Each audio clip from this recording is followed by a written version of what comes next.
पश्चिम आशियामधला तणाव पुन्हा एकदा वाढला आहे। अमेरिका आणि इराणचे हल्ले सातत्याने सुरू आहेत। इराणने अमेरिकेतल्या जॉर्डनमधल्या तळांवर हल्ला केल्यानंतर अमेरिका चांगलीच आक्रमक बनली आहे। रविवारी पहाटे अमेरिकेने इराणवर हल्ले चढवले।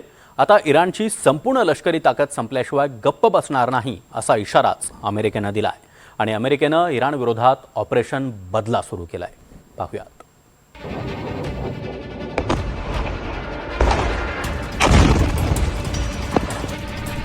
अमेरिका इराण संघर्ष पुन्हा पेटला।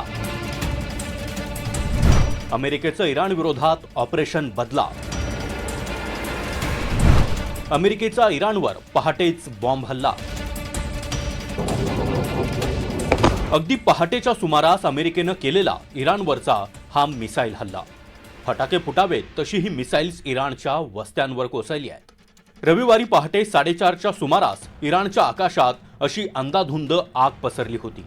अमेरिकेनं इराणवर सलग 8व्या दिवशी केलेले हे बॉम्ब हल्ले अमेरिका आणि इराणमधला तणाव किती टोकाला पोहोचलाय त्याची ही दृश्य आहेत। अमेरिकेचे अध्यक्ष डोनाल्ड ट्रम्प यांच्या आदेशानंतर अमेरिकन हवाई दलानं इराणमधल्या अनेक ठिकाणांवर हा बॉम्ब वर्षाव केलाय। जॉर्डनमध्ये इराणनं केलेल्या भीषण हल्ल्यात अमेरिकेचे 2 सैनिक ठार झाले। इराण विरुद्धच्या संघर्षात अमेरिकेच्या 16 जवानांनी आतापर्यंत प्राण गमावले। जॉर्डनमध्ये इराणनं केलेल्या ताज्या हल्ल्यानंतर पुढच्या काही तासातच अमेरिकेनं इराण विरोधात मोठी लष्करी कारवाई सुरू केली आहे।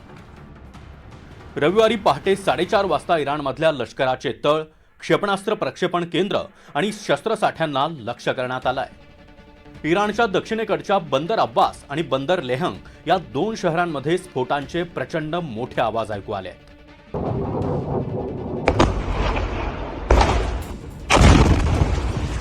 आता मुद्दा असा आहे की आपण मार्च, एप्रिल, मे मध्ये जागतिक व्यापाराची परिस्थिती ही हॉर्मुझची सामुद्रधुनी किंवा पर्शियाचा आखात बंद असल्यामुळे काय परिस्थिती ओढवली होती ही आपण सर्वांनी पाहिली होती। आता या सर्व पातळीवर पुन्हा एकदा समजा इराणने हॉर्मुझची सामुद्रधुनी पूर्णपणे बंद केली, अशा तर आपल्याकडे सध्याही बातम्या येत आहेत की इराणने ही सामुद्रधुनी आपल्या ताब्यात घेऊन पूर्णपणे बंद केलेली आहे। पण याचे थेट परिणाम अजून तरी आपल्याला भारत किंवा इतर देशांना पेट्रोलियम पदार्थ किंवा इतर पदार्थांच्या बाबतीत जाणवत नाहीयेत। पण पुन्हा एकदा याचे गंभीर परिणाम जर आपल्याला दिसायला लागले तर आपल्या सगळ्यांवर काय वेळ ओढवू शकते आणि त्यामुळे आता हे युद्ध किती काळ चालणार याचा विचार करावा लागेल।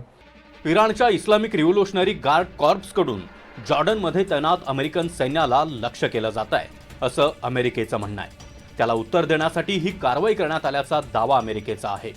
इराणची लष्करी क्षमता नष्ट करणं हाच आता अमेरिकेचा उद्देश असल्याचं म्हणत अमेरिका आता इरेला पेटली आहे। जॉर्डनच्या अल अजराकमधल्या अमेरिकन लष्करी तळावर क्षेपणास्त्र आणि ड्रोननं हल्ला केल्याचं इराणनं स्पष्ट केलंय। या हल्ल्यात अमेरिकेची 2 लढाऊ विमानं, इतर 3 विमानं नष्ट केल्याचा दावा इराणचा आहे।